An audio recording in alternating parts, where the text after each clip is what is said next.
And we're delighted to welcome to our program the wonderful singer Laura Ansaldi. Laura, welcome to our show. Thanks a lot, Steve. It's such an honor for me.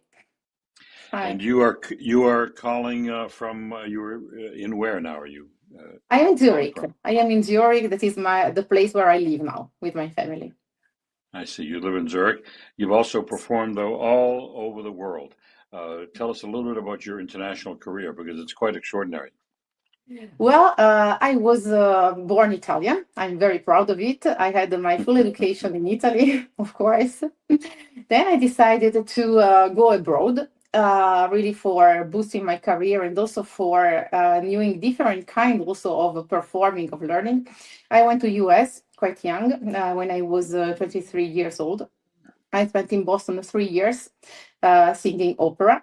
Then I've been worked always as an opera singer, soloist in Brazil, UK, France, regularly. And then, of course, I made appearances and performances also in many other places, like Germany, Spain, Portugal, Wow. Czechoslovakia, many places. And since 2014, I am based in Switzerland with my family, and I work and live here in Zurich, in the German part of Switzerland. Lovely place with mountains, lakes, very beautiful. Yes. Now you performed in June at Carnegie as part of the Sound Espressivo. Was Yes, that your first time at Carnegie? it was my first time. Yes, it has been amazing. Uh-huh. So, but it wasn't your first time in New York. You've been to New York before. Only as a tourist, only as a tourist. Of course, I've been to New York, but only for tourism. And this was my first performance in New York. So it was really, really an achievement for me, really special. So tell us a bit about the two pieces you played at Anna's concert. I Yeah, believe it I was will start. I will start from the second one, the Vissi d'arte. Vissi d'arte from Puccini is really one of the piece I prefer. I performed the Tosca, the entire opera, more than 50 times. So Puccini is really on my chords. So I am Italian, so in general, Italian opera is in my chords, but especially Puccini. Puccini and I, we have a special relationship. So Vissi d'arte from Tosca is really one of the pieces where I feel more confidence, not confident, sorry, where I know I can give the best. And then there was Handel, a beautiful opera, Giulio Cesare. This is an opera I performed only twice. And actually, this was an idea of James and the conductor to perform this aria. Also because, we had some, the orchestra, the beautiful orchestra, had a certain number of elements. So we had to find the right pieces, for the number of instruments. And they suggested this piece. At the beginning, I was a bit doubtful because it is very, very difficult. It is really difficult. It is so difficult that, Steve, if you go in Spotify, you find it mostly performed half tone below. Because many sopranos find it too difficult to perform the original score. So I was a bit doubtful, but then I took the challenge, and I think it went quite well, and I'm very happy. The orchestra was also magnificent, of course, and the conductor as well. So I had a lot of support. Well, you do like challenges. You've also performed with voice and string quartet. So Sorry, Steve, I didn't. What when you you, mean challenges? You said yeah, you like a challenge. So you performed a yeah, solo recital for a voice and string quartet. yes. Uh, was that the Schoenberg or was that other repertoire? No, actually, this is a repertoire that I performed quite often. And it's part of a project that I started myself years ago, because I love when, I love to innovate in general, but I also love when the voice can perform in different ways. So this was a project for performing without piano and without full orchestra. So I made some performance for solo soprano and cello, for example, or solo Mm. soprano and violin without Oh, I piano. see. It is very, very challenging. For example, now, I will leave for Budapest tomorrow. In Budapest, I will perform in a classical music festival, and I will perform pieces for solo soprano and violin. We are alone on stage, And those are very difficult pieces. Without the piano keeping everything together is difficult, but it is also beautiful. It is like two voices, not a voice and an accompaniment. It is like two instruments, and it is so very beautiful. Yeah, this is a challenge. I love challenges because when you take a challenge, something beautiful can happen. Yeah. Now, speaking of challenges, as we were talking before, there's a composition on YouTube called Babel by Mhm. Diego Roca, if I have the name Yes. right.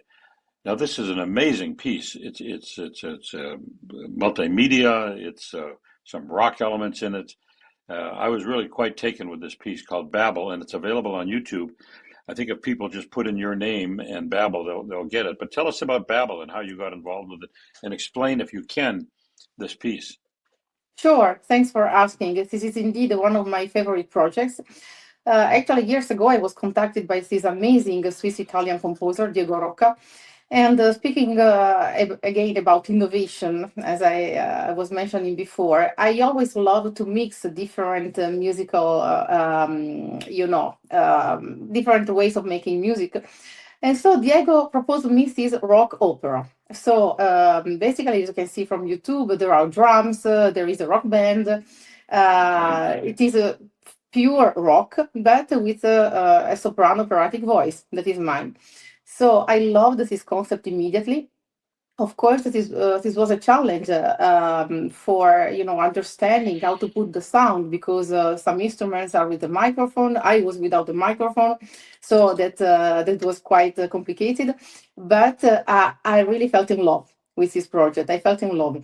The plot, the story, is also quite spiritual, not religious, spiritual. That's a different concept, and I like it. I like much more the word spiritual, and it is taken from an episode of the Bible, but it is not actually the story of the episode. It is like translating this into a metaphor for the contemporary era.